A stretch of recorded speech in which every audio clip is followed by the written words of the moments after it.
Hello, magic casters of all shapes and sizes. My name is Chance. Welcome to my spellbook, and thank you so much for tuning into the 26th episode of our Find Familiar series.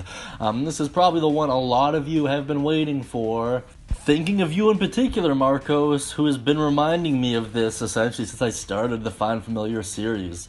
Before we get too far ahead, I just want to make a note that this channel is not aimed at kids.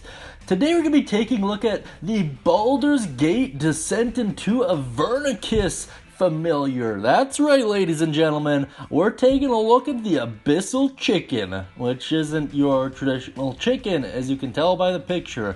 So the way this guy works, actually, is you see that little point, little triangle part? Those are actually wings in their resting position, and when it decides to kind of fly, those come apart and turn into leathery kind of bat wings almost. Really weird looking thing. Reminds me of the monsters in Riddick, actually. Really cool stuff. That being said, let's take a look at its stats and see how good this guy really is. So it's considered a tiny fiend, and it is chaotic evil, which kind of makes sense. Its AC is 13, which is on the higher end. It has 10 health, which is also on the higher end. It can walk 30 feet and fly 30 feet, which is pretty good, looking at its stats, it has +2 to Dex, +1 to Con, and negatives to everything else. Which isn't that great. It has blindsight of 30 feet, but it is blind beyond that radius, and a passive perception of 9, which isn't that great at all. It has damage resistances to cold, fire, and lightning, which is awesome. Damage immunities to poison, and condition immunities to blinded and poisoned as well. It can also understand Abyssal, but it can't speak it, which makes sense because it's a chicken. Now let's take a look at its other traits. It has Bad Flier, so it falls at the end of its turn if it's airborne, and if the only thing holding it aloft is its fly speed. So at the end of each turn it falls, basically.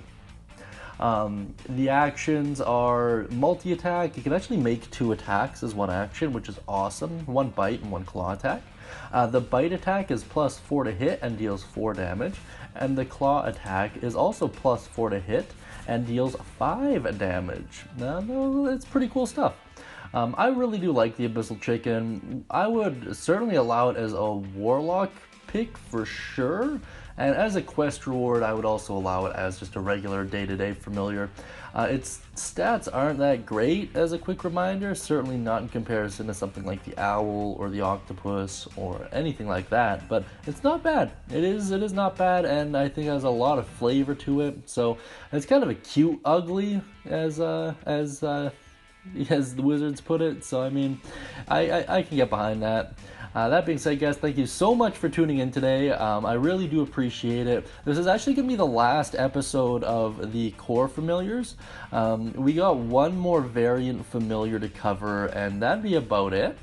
That being said, I hope you all have a great day, and as always, happy casting. As well as if you have any thoughts, comments, concerns regarding the Abyssal Chicken, I'd really like to hear them down in the comments below. Thank you so much, guys.